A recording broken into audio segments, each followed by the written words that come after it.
perhelatan demokrasi pada 14 Februari sebagai pemilu, kita sambut dengan perasaan sukacita.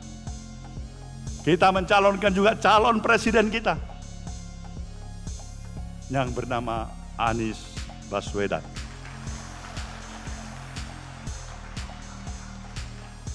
Di tengah-tengah kontroversi, menimbulkan polemik, tanda tanya,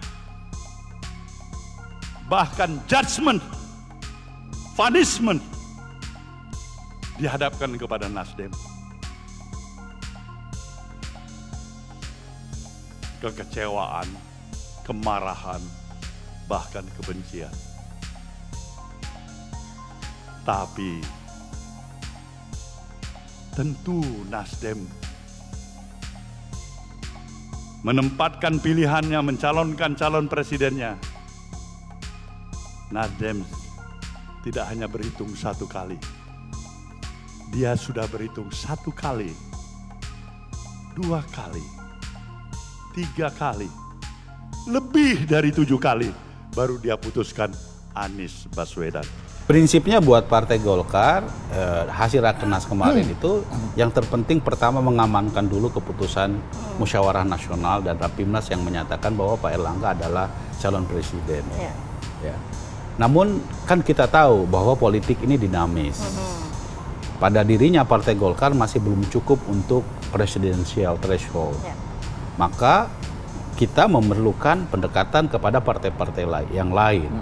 Namun karena politik sifatnya tentu tidak bisa the winner take all, maka kita harus pastikan kemungkinan bahwa kita pun jika harus misalnya mengambil bersama dengan koalisi yang lebih besar, maka ya kita bisa kemungkinan masuk di dalam koalisi tersebut. Dan juga mendapatkan posisi mungkin sebagai cawapresnya begitu kan? Kemungkinan itu masih terbuka.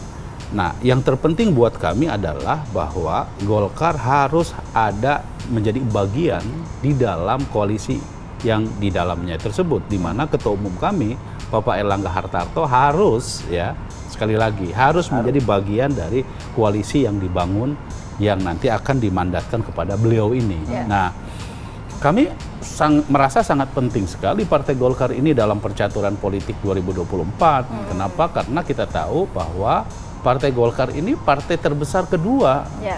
Nggak bisa misalnya menganggap bahwa Partai Golkar ini, misalnya tadi, kita punya kekuatan. Dalam pemilu, dalam pilkada 2020, alhamdulillah Partai Golkar tingkat 1 dan 62% kepala daerahnya. Suaranya banyak pasti. Suaranya juga signifikan. Nah karena itu Partai Golkar tentu memiliki daya elektoral yang sangat tinggi untuk bisa menjadi bagian dari proses pemenangan di tahun 2024 nanti. Di samping tentu kami pun juga harus berpikir soal, kan selama ini kan publik selalu bicara soal capres, cawapres, cawapres. Tapi ingat bahwa kami pun juga harus menang di dalam pemilu legislatif. Kami juga harus mempertimbangkan aspek efek elektoral dari kontestasi Pilpres 2024 yang berefek secara positif terhadap kemenangan partai. Jadi bukan hanya semata-mata kita mau pasang seperti memasang baut mobil gitu. Kalau misalnya bautnya itu nggak cocok, kenapa gitu loh. Bang Hensat, kalau mendengar pernyataan dari Kang Aceh, keberlanjutan nasional dalam arti ternyata banyak sekali yang dipikirkan oleh Partai Golkar sehingga langkahnya ini harus hati-hati gitu ya. Mendekatkan diri kepada yang kanan atau yang kiri gitu. Bukan hanya karena kedekatan. Ya saya juga selalu saya bilang saya memilih berdasarkan kriteria. Kriterianya itu punya leadership yang kuat. Yang kedua itu punya pengalaman. 3 punya kecerdasan. Karena suatu negara besar ini hanya kalau suatu negara besar begini tanpa diurus oleh orang tidak berpengalaman, untuk jadi wali kota boleh lah. Tapi kalau mengurus negeri dengan penduduk 270, luas pulangnya, tanpa pengalaman kepemerintahan kan susah. Kenapa waktu itu Ibu Mega, katakanlah waktu Pak Jokowi minta saya mendampingi, karena dianggap saya berpengalaman untuk pemerintahan nasional itu. Ketiga, track record yang baik. Keempat, track record yang baik. Nah, dari kriteria-kriteria itu, menurut saya yang paling mendekati Anies. Mantan Ketua Umum Partai Golkar Jusuf Kalla JK merespons hasil lembaga survei yang mencatat elektabilitas bakal calon presiden, Capres Koalisi Perubahan untuk Persatuan KPP Anies Baswedan berada di urutan bawah dibandingkan dengan bakal capres lainnya. Menurut JK, perolehan elektabilitas yang dilakukan lembaga survei tidak selalu menggambarkan hasil kemenangan pada Pilpres 2024, tapi hanya menggambarkan dinamika tren yang sedang berkembang. Dia lantas membandingkan elektabilitas bakal calon presiden Capres Anies Baswedan dengan mantan Presiden Amerika Serikat AS Donald Trump saat mencalonkan diri sebagai Presiden AS ke-45 pada pemilihan presiden 2016 lalu. Trump juga rendah sekali elektabilitasnya menurut peneliti, tapi Trump terpilih. Dulu banyak hal-hal begitu, ucap JK di Kompleks Parlemen, Senayan, Jakarta, Senin, tanggal 31 Juli tahun 2023.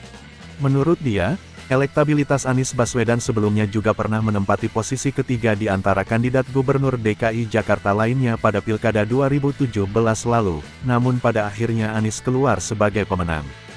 Waktu di DKI juga Anies terendahkan, posisi 3, tapi kemudian dia terpilih. Itu lebih kecil, kurang lebih 7 juta pemilih diwakili 1.200 responden. Apalagi 1.200 responden, yang disurvei dengan jumlah pemilih 205 juta, tuturnya. Sebelumnya, Jumat 27/7, survei dari lembaga Uting Research Australia menempatkan Anies Baswedan di posisi 3 dengan suara 27% dibandingkan dengan Ganjar Pranowo 34% dan Prabowo Subianto 33%. Adapun survei Uting Research dilakukan secara tatap muka pada 12-17 Juni tahun 2023, dengan jumlah sampel responden sebesar 1.200 yang tersebar secara proporsional di 34 provinsi di Indonesia. Survei itu menggunakan metode multi-stage random sampling, dengan margin of error sebesar 2,8% pada tingkat kepercayaan mencapai 95%.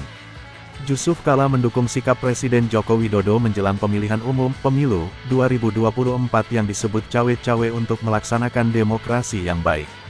Menurutnya, sikap cawe-cawe itu untuk menjaga demokrasi dalam menjalankan pemilu jujur dan adil tersebut sangat bagus. Kita harap tentu bisa dilaksanakan dengan baik.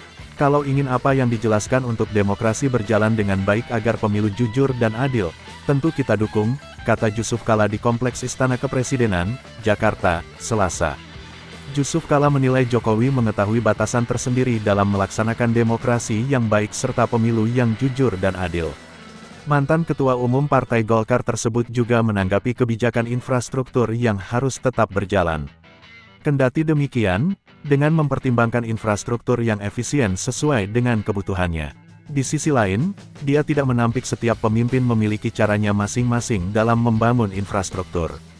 Tetap pembangunan pemerintah tetap, jalan industri tetap jalan, cuman tentu caranya berbeda masing-masing pemimpin dan pemerintahan tujuannya sama, tidak ada perbedaan tujuan.